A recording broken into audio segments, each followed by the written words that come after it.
Sit on your bed one day and ask yourself, what remarkably stupid things am I doing on a regular basis to absolutely screw up my life? And if you actually ask that question, but you have to want to know the answer, right? Because that's actually what asking the question means. It doesn't mean just mouthing the words. It means you have to decide that you want to know. You'll figure that's out so fast it'll make your hair curl. There's no better pathway to self-realization and the ennoblement of being than to posit the highest good that you can conceive of and commit yourself to it. And then you might also ask yourself, and this is definitely worth asking, is, do you really have anything better to do? And if you don't, well, why would you do anything else? If you orient yourself properly, and then pay attention to what you do every day, that works. And I actually think that that's in accordance with what we have come to understand about human perception, because what happens is that the world shifts itself around your aim. Because you're a creature that has an aim. You have to have an aim in order to do something. You're an aiming creature. You look at a point and you move towards it. It's built right into you. And so you have an aim. Well, let's say your aim is the highest possible aim. Well then, so that sets up the world around you. It organizes all of your perceptions. It organizes what you see and you don't see. It organizes your emotions and your motivations.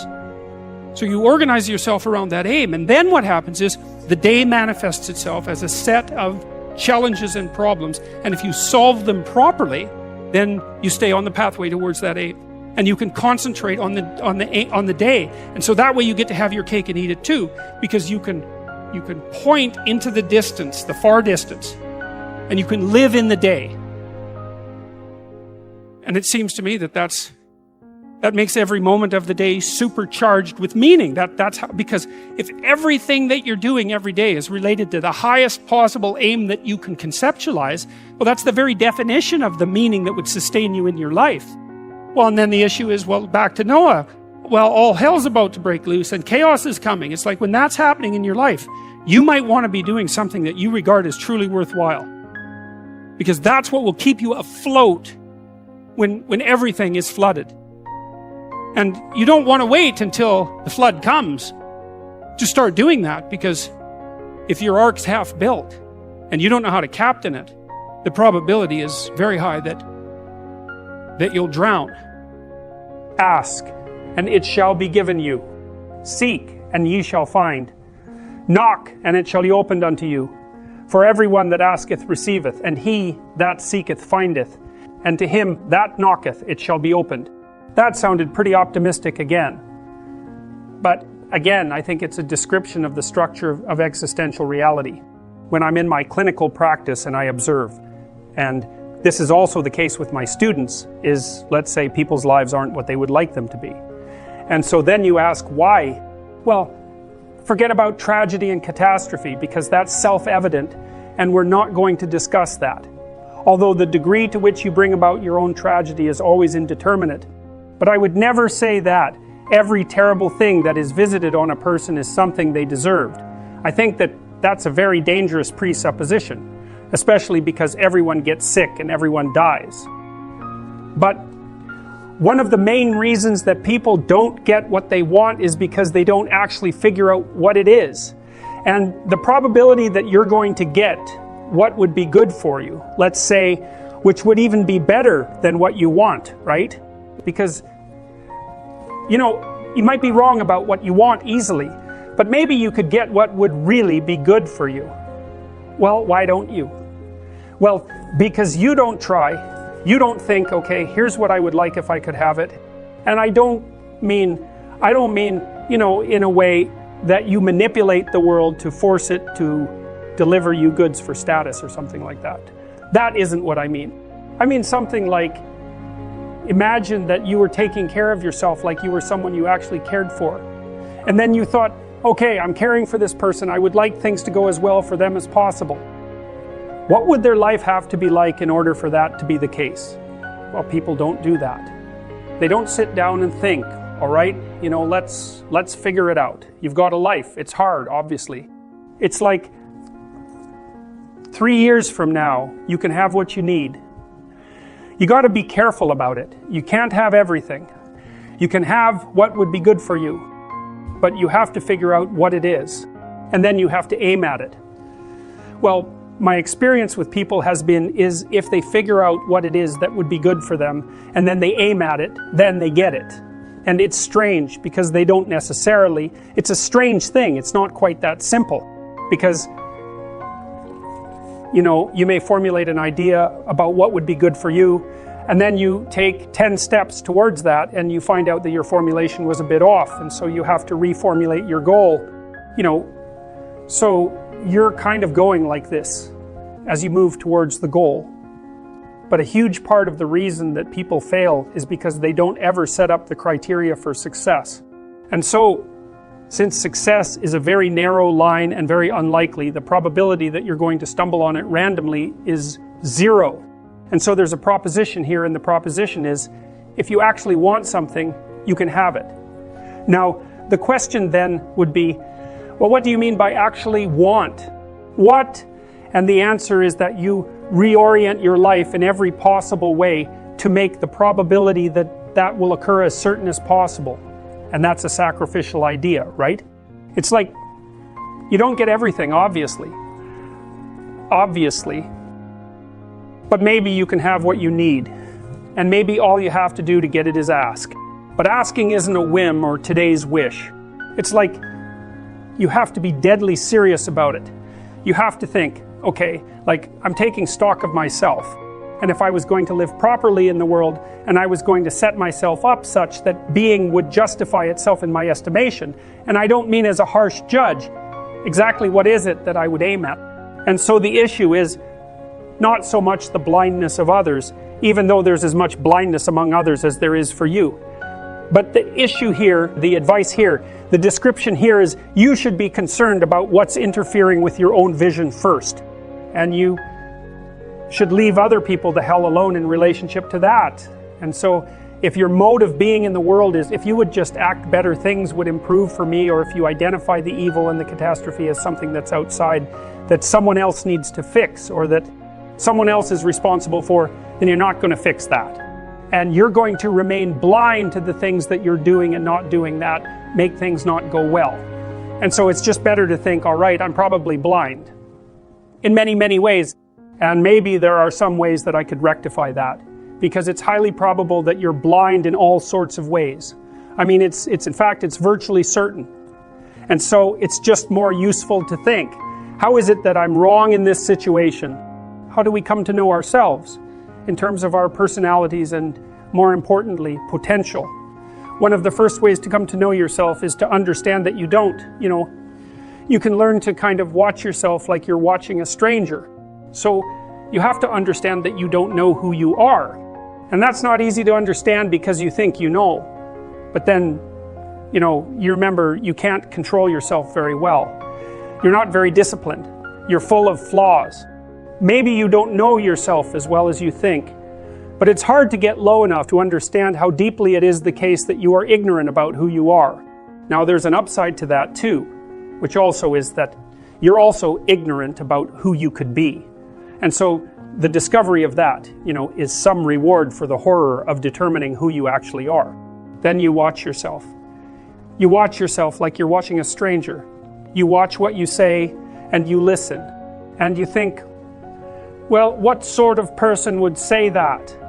And how am I reacting emotionally when I'm communicating in that manner? Is that making me feel stronger, weaker? Is it filling me with shame? Is it helping my confidence?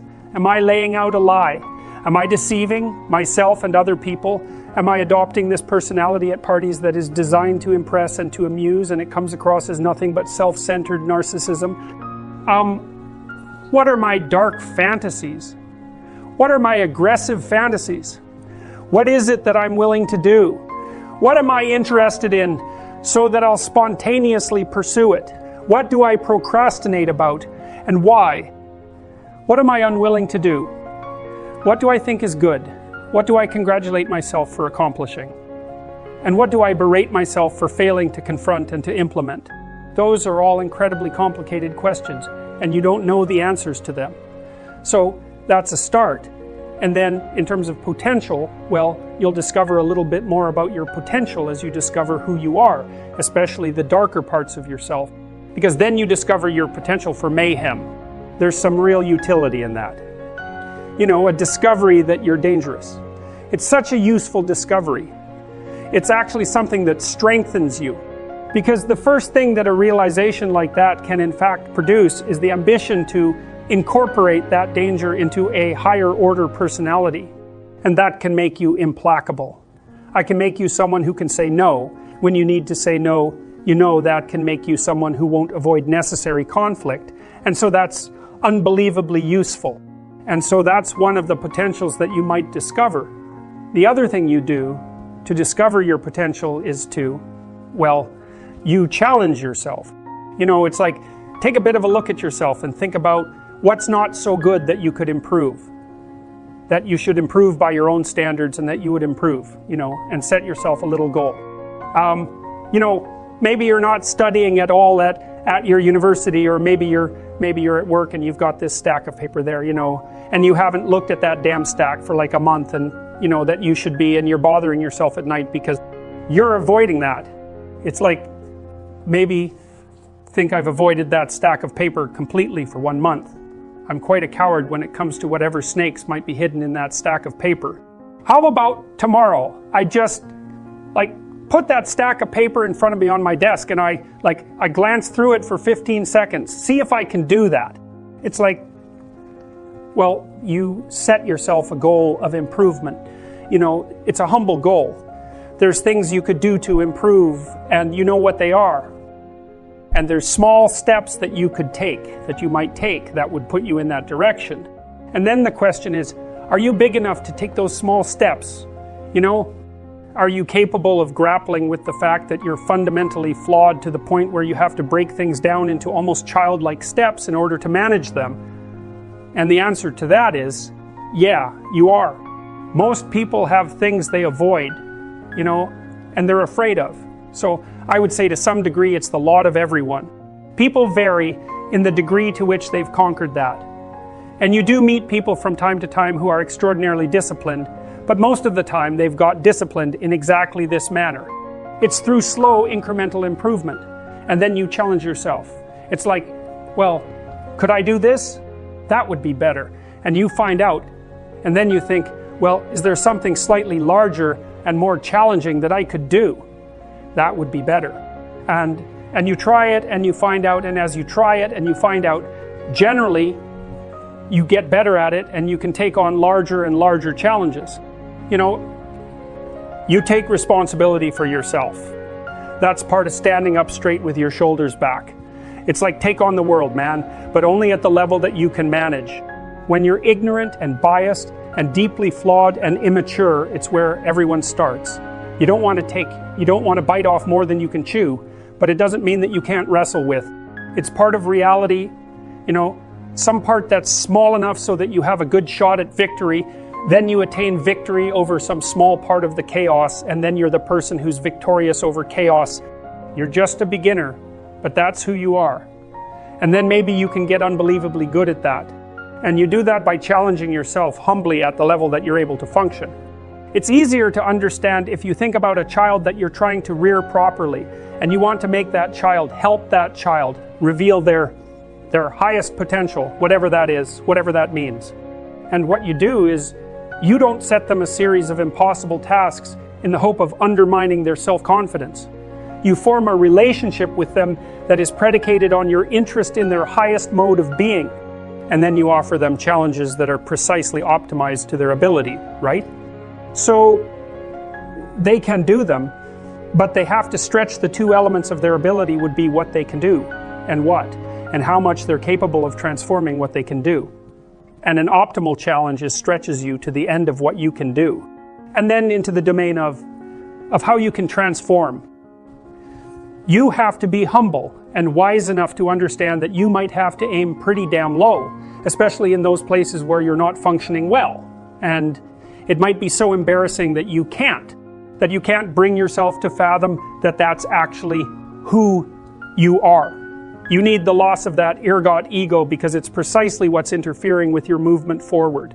You know, It's part of the adversarial process, mythologically speaking, that stops moral progress.